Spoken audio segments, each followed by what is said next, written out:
and welcome to another YouTube video. In today's video, we're going to be talking about Google Mobile Friendly Test, which is a very useful software, and it is used to analyze your website's performance and visibility on mobile devices. And basically, what you can do is you can paste a URL that you want to analyze the website for, and you can paste it here. Or if you're a coding expert and you're familiar with the processes of web development, you can just click on this code section and paste the code right here. But if you're simply trying to go for a URL method, then all you have to do is just paste your URL here. And for the purposes of demonstration, we're going to be using YouTube's URL to conduct this test. So what we're going to do is we're going to click on test URL.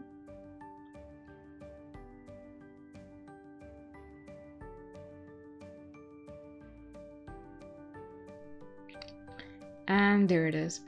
It showed you the test result, and here in prominent font it says page is mobile friendly, which is a good news.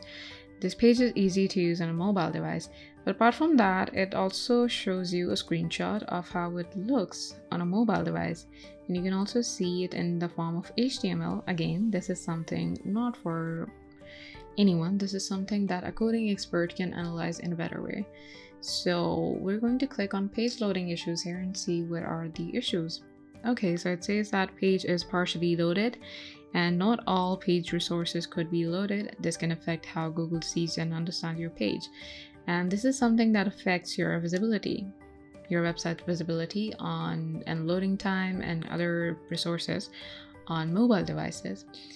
And here you can see that console messages and other errors, they can be easily seen here, and this is a very useful information for anyone who wants to make their website mobile friendly.